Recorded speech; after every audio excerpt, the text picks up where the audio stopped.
Hey guys, it's Carl Brown for GuitarLessons365.com. Today we're going to learn how to play Lean On Me by Bill Withers. So we're taking the piano parts, putting them on guitar, so that's always going to make for some rather challenging parts if you really want to try to recreate all the notes that are happening on the piano. So that's what I'm trying to do here. So I'm not doing the most simplified version. You can find other versions, I'm sure, that are more simplified. I'm trying to recreate the piano part as much as possible. All right, I think the chords can really sound nice and rich if you do that. So in standard tuning here, we're going to start here with the first chord, which is just a C major, so no big deal. All right, hit that again. Then we're going to grab a D minor chord, but we're going to do it a little bit differently than you might have done it before. We're going to have the 5th fret on the D string. I'm sorry, the A string. It's a D note. 3rd fret here on the D string, and then 2nd fret on the G. So we have this. Grab that D minor, and now just move that up 2 frets. So that's how the piano movement is, a real quick moving up from a D minor to an E minor, and then just a regular F major bar chord. So we have this. Now reverse that. F to the E minor, D minor, and the C. So this.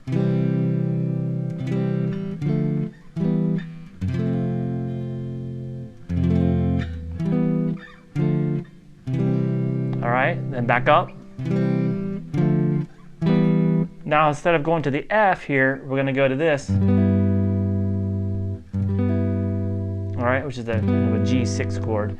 So what I'm doing here, I'm going to play the 3rd fret on the low E string, 5th fret on the D, 4th on the G, and 5th on the B. That A string is muted by the bottom of my index finger. So you can just strum across all the way to the 2nd string. And then we're going to resolve that to this. And that's just going to be a 3rd fret here on the low E, 3rd fret on the D, 3rd fret on the B, and then the 2nd fret here on the G string. Once again, the 5th string is muted. You can mute it with the bottom of your middle finger this time. So we have this. Pretty challenging.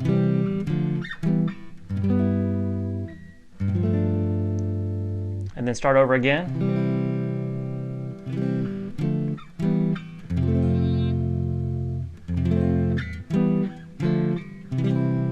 And then this time, we're going to end it with just this. It says G dominant 7 chord. You can play it like this. All right, so it's just, I'm just using the same strings though, just so it does sound kind of uniform. 3rd fret here on the on the G note, which is the low E string. 3rd fret on the D string, 3rd fret on the B string. And then your little finger is going to play the 4th fret there on the G. Muting that A string again, so we have this. And resolve that to the C major. So I'll play through all that real slow.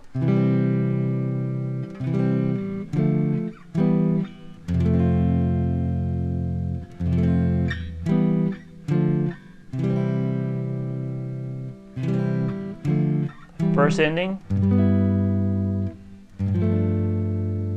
Now again.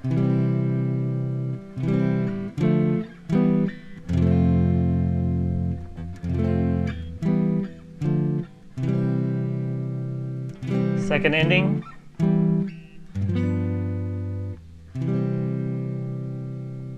All right, now we have the next part, which is kind of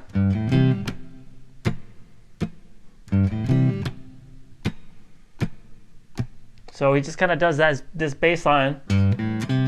G, the low E string, 3rd fret, open A, and to C major. So now you can just do the bass line if you want.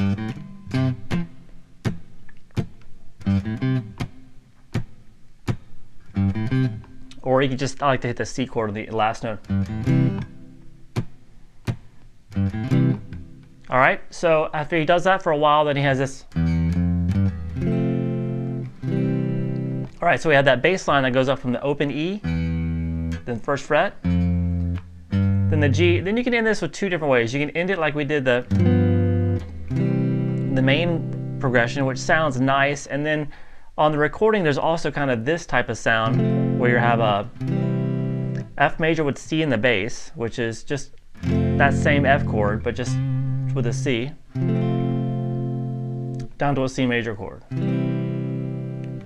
All right, so there's only one other part to the song, and it's doing that F major chord with the C in the bass. So it's just pretty much play an F bar chord. And then you can just do the smaller bar and just have C in the bass. And then from there to a C major. And this is at the end of the song where it's kind of rotate between those two chords. And they kind of do it all the way to the end of the song.